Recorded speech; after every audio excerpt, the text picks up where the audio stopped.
NGE, Nobody Dies Chapter 10, The Melancholy of Ayanamire, an Evangelion fanfic. As dawn arrives and the morning alarms sound, Asuka went through her quick morning routine and dressed. After that, she found herself in the kitchen, to find her guardian angrily whacking the side of her PDA and breathing a strung-together series of epithets at the on-paper innocent piece of technology. "Something wrong?" Asuka asks. "Dr. Ikari wants my feedback on a report," Misato growls. "Problem is, the damn thing's on a minidisc and the my POS PDA won't read it." Sipping her canned coffee and scowling, the tactical commander for Nerve starts banging the side of the delicate piece of electronic hardware against the table. "See, can I look?" Sighing, shrugging, Misato tosses the PDA to her. Catching it, Asuka narrows her eyes and examines the interior, before peering in the slit on the side. A small, confident smile appears, as she gently lets it down on the table and takes out a metal double rectangle from her pocket. "I can fix this," she says.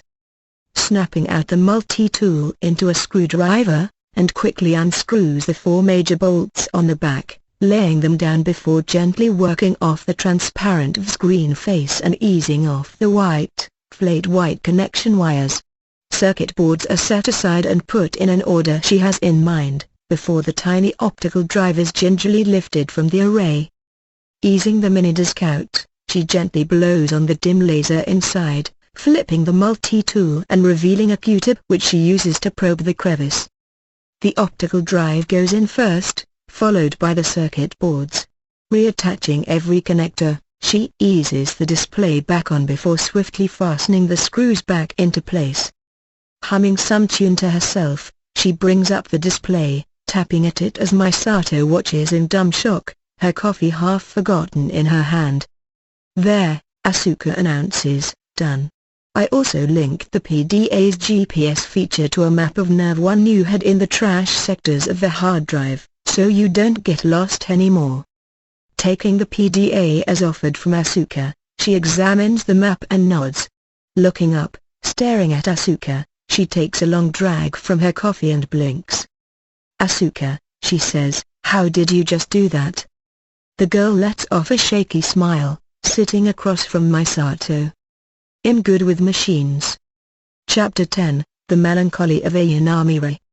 Conversations at the Katsuragi apartment were awkward for the most part since Shinji made himself something of a celebrity in his chivalrous act.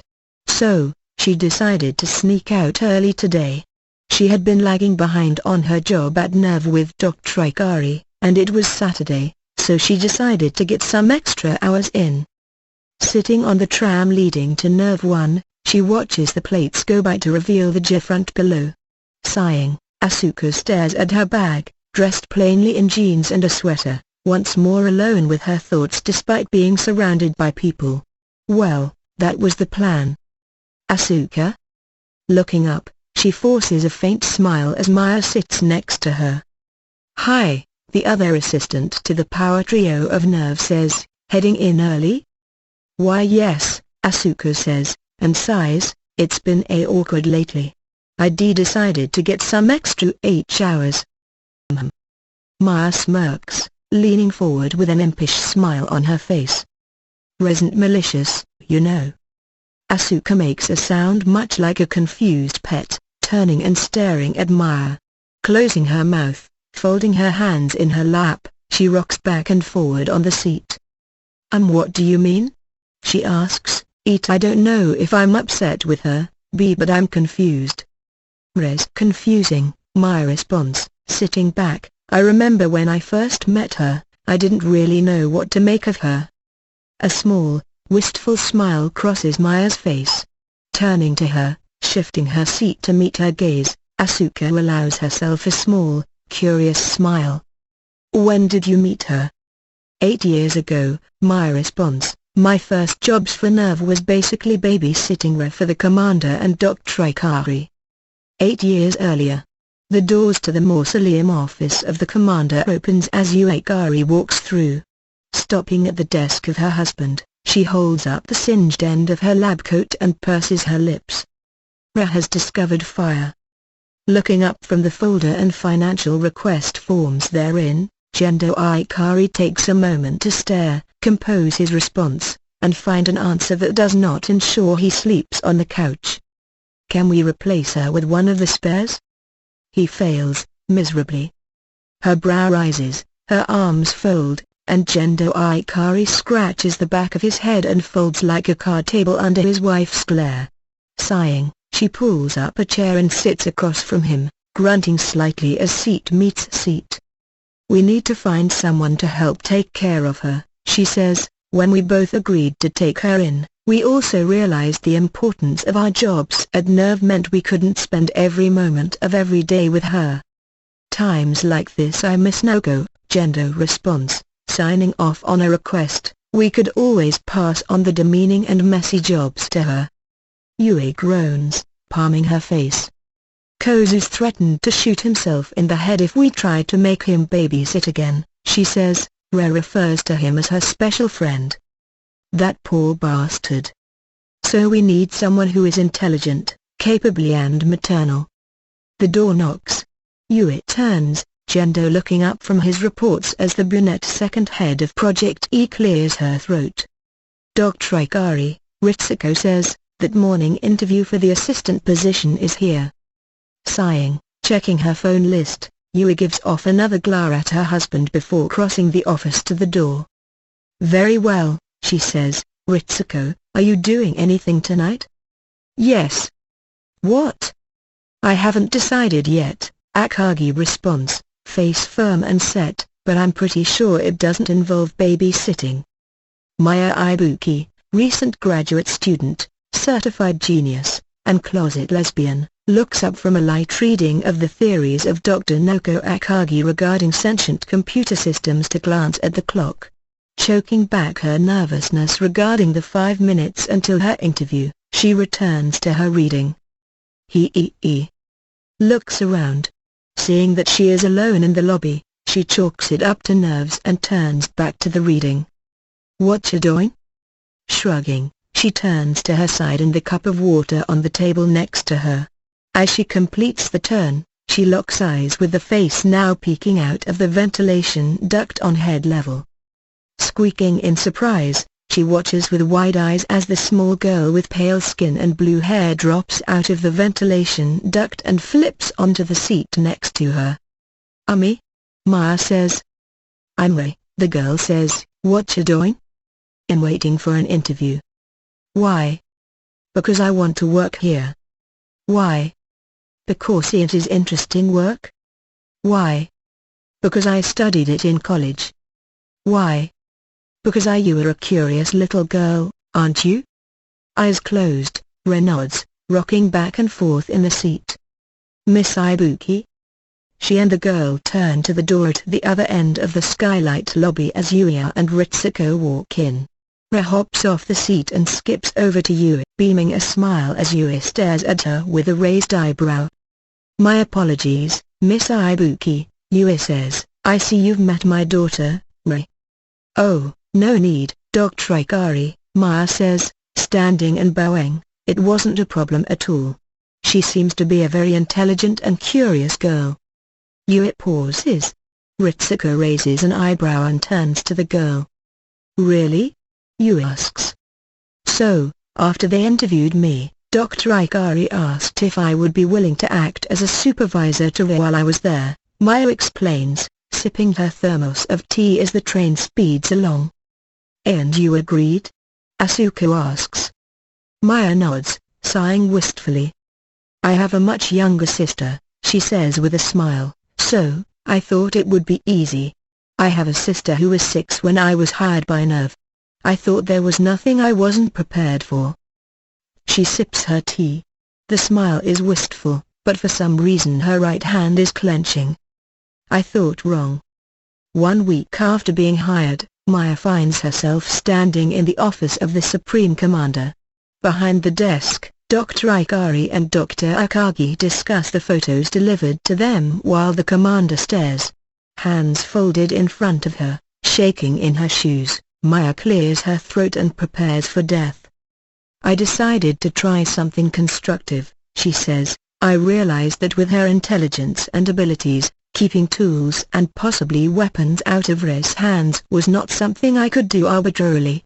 So, instead of just denying her, I gave her something to occupy her. Commander Gendo Ikari pushes the glasses up his nose and holds up the offending object. A small, pink and white double-headed mallet.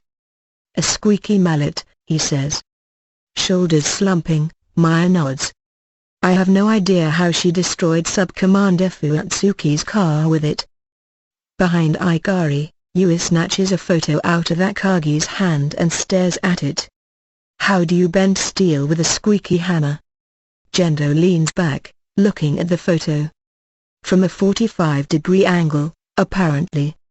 Yui palms her face as Ritsuko shrugs, looking towards the heavens.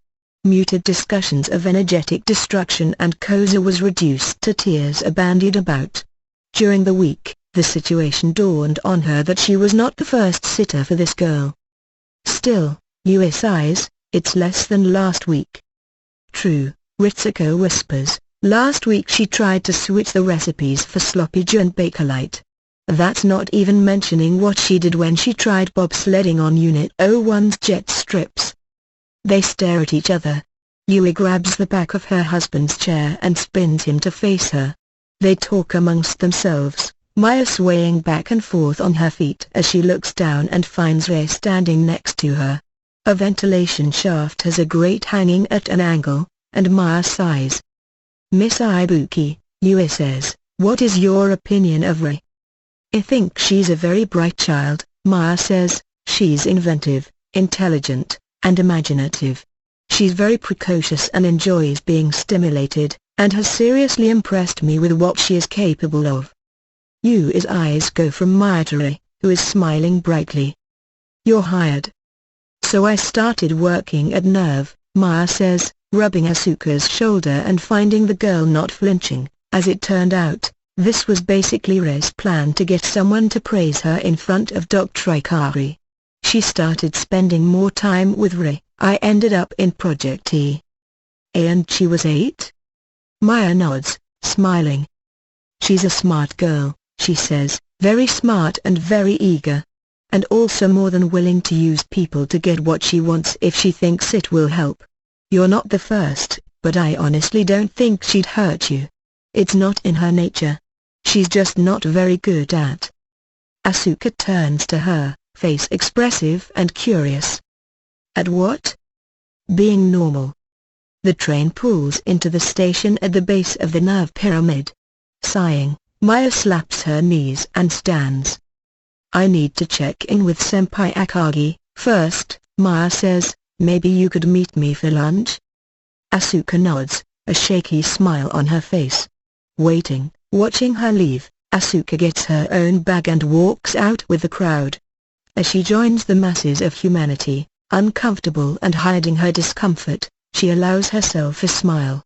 People change, after all. Maybe she will, too. After all, Rei was an absolute terror when she was younger. She must have grown out of those little stunts she pulled. Clicking on the lights in his office, Kozufu Atsuki, sub-commander and in reality third in command of Nerve, looks up from his newspaper and takes a sip from his coffee. Sighing, he places the newspaper down, takes the flash from the inside of his jacket, and pours a generous helping of whiskey into his morning caffeine. So this is why I never had children. And so he gets to work, pulling at the layers of saran wrap covering the entirety of his office. Swiping the keycard through the reader, Shinji sighs as he enters Nerve 1. He honestly has better things to do on a Saturday, but there is not a single man in his family who can say no to his mother. Walking through the turnstile and security detectors, he takes the elevator down to the locker room level, if only so he can get the sync test done early and maybe, just maybe, have some daylight left on Saturday. The door opens. He looks up. Red eyes. Hi, Rei, Shinji growls. He slides past her, walking to the locker rooms down the hall. Are you angry with me? She asks, pouting. Yes, he seethes. Why? Because you tricked me. You tricked me and Asuka. She nods, smiling. Slapping his palm over his face, he groans. No use trying to make her feel guilty if she doesn't believe she did anything wrong. Dropping the subject, he walks past her and into the locker room, glancing at the doorway and thanking Providence she does not follow him. Slumping down onto one of the benches in front of his locket, he folds his hands in his lap and sighs. He has to find Asuka at some point and they need to talk. He can't just let things stay awkward, and... Ikari. Looking up, he snorts, nostrils flaring as he locks eyes with Earl. We need to talk. Shinji sighs, closes his eyes and slumps his shoulders. Swell. Asuka, please take these memos down to Dr. Akagi. She'll be in Central Dogma. Nodding, forcing a smile, Asuka takes the folder and walks down the hall. The nerve uniform is functional, if a little stiff around the edge of the dress, but she doesn't mind. If anything, it is also fully concealing, and she can work with that. One step in front of the other, 1 foot first, she walks down the hall, the sensible black shoes clicking along metal. It is good to be useful to someone, she considers. Dr. Ikari always smiles and is considerate and loves to have her around while making sure she is not having problems at home. Still, though, she needs to talk to Shinji. Maybe keep from stuttering when talking to him, keep her from embarrassing herself. Maybe she needs to talk to Dolly before she does. Clicking the button for the elevator, he thought swim. She really does need to talk to him. Maybe talk to Ray, too, but Ray does unnerve her. It was easier when she could talk with her over email, when the personality didn't come out and smother her or pull her along or make her freeze up with how open it is. And she needs to talk with Misato, too.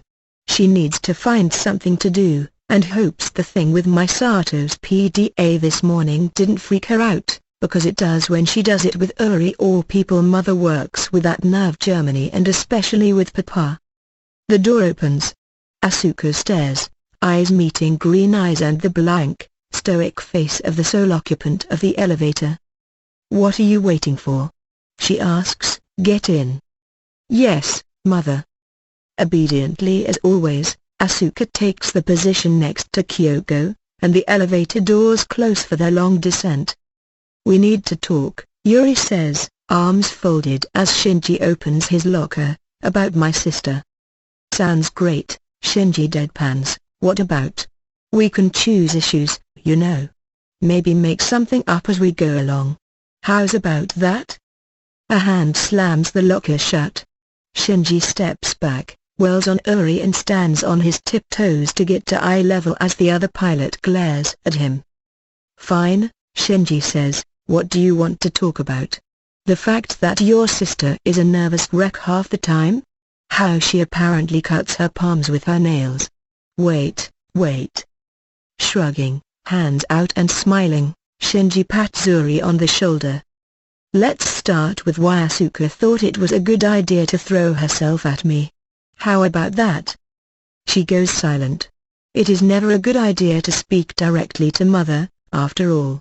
She does not respond well to questions, and especially in this environment she is likely to lash out as to keep cool and quiet as she always does. Silent, waiting, Asuka folds her hands at her waist, holding the folder under her arm as she watches floors tick by too slowly. Just go faster please. Asuka? Yes, Mother? Kyoko regards her with a cool gaze, clicking on her PDA. Yuri has been curious how you have been doing in school. I have been doing fine, Mother, Asuka responds, eyes closed. It has not been a problem. The floor jerks. The elevator lurches, Asuka biting back a cry as Kyoko stumbles and slams against the wall. A litany of Teutonic swears followed by her climbing back to her feet, slamming the emergency button for the elevator and getting stitties. Now what? The central screen of Dogma flickers and blinks out, the bridge falling into darkness. First to respond, Misato stands up from her seat and puts the general feeling of the skeleton crew bridge into words. What the hell just happened? Power's out, Ritsuko says, flicking on her PDA, same for the rest of the base. Emergency power's offline, too. That's not possible, Misato growls, folding her arms. Alright. Someone get the commander and Dr. Ikari. Are all the pilots in the base? Can't confirm or deny either way, Makoto responds, whacking the side of his screen. We need to do this on foot. Misato growls, palming her face. Just perfect, she thinks. Just F_perfect. Now she just needs to find out what exactly is going on and then figure out if there's an angel breathing down their neck.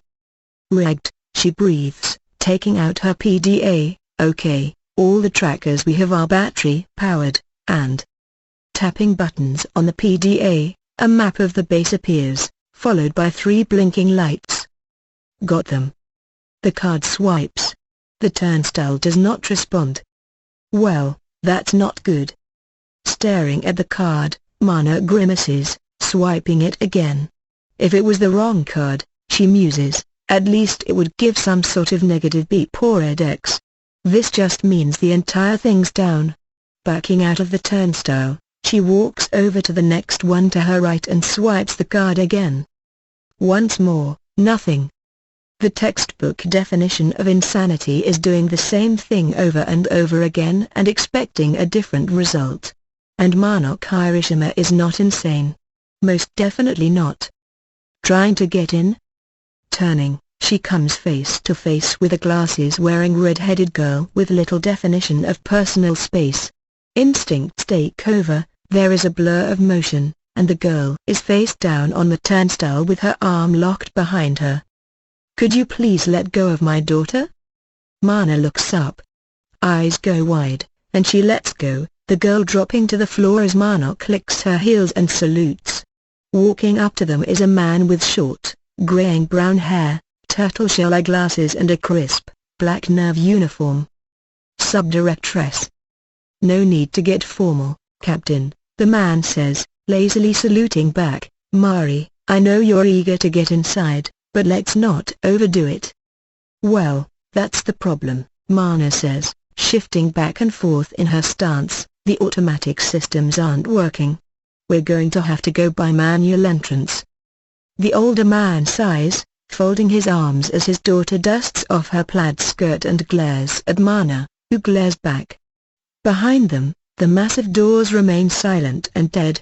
Checking his watch, he takes out his PDA and clicks a display.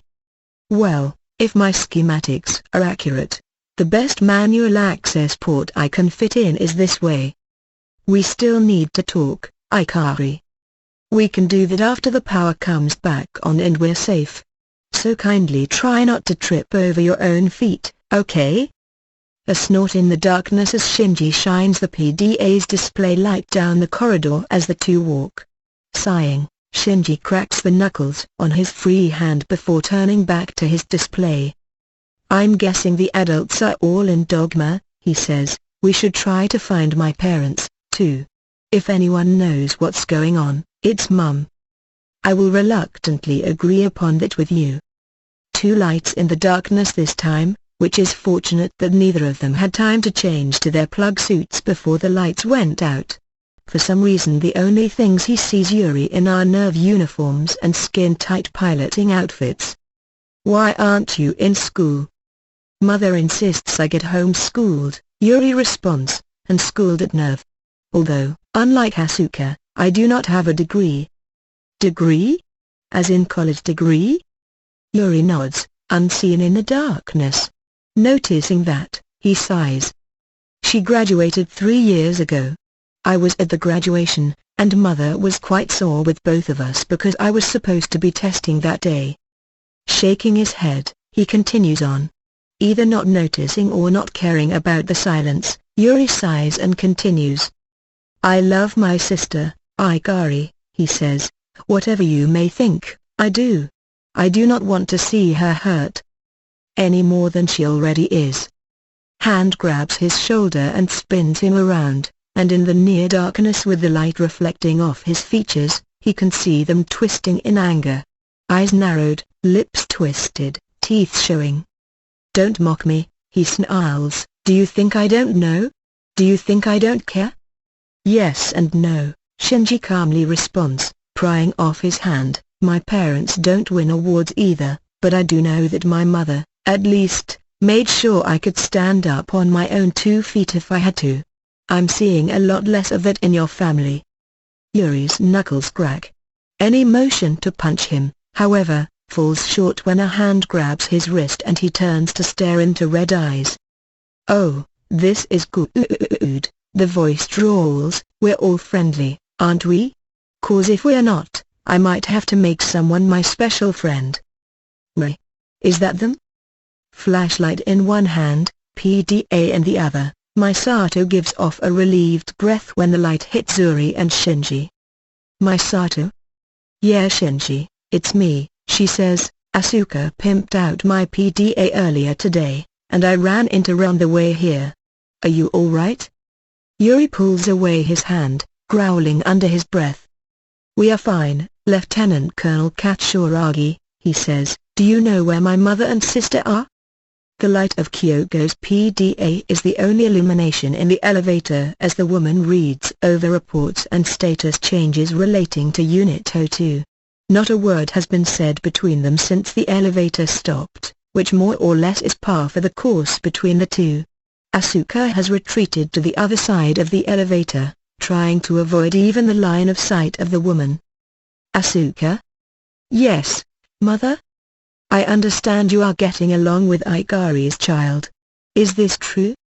"Yes, Mother." Silence, an acknowledging grunt from Kyoko for a few moments. More tapping on her PDA. "You attempted to sleep with him?" "Yes, Mother." "And?" "It didn't work, Mother. He does not see things like that." "Well, you'll have to eventually," Kyoko says. "For some reason, the boy has taken an interest in you, and your proximity to him helps his sync scores. As we discussed, you will do everything within your power to aid him, even if you did fail as an EVA pilot yourself. Are we understood?" "Yes, Mother." Biting her lip, clenching her hand into a fist, Asuka closes her eyes and takes deep, soft breaths so not to disturb her. Her mother is wrong, she tells herself. He does not see her like that. He does not behave like that.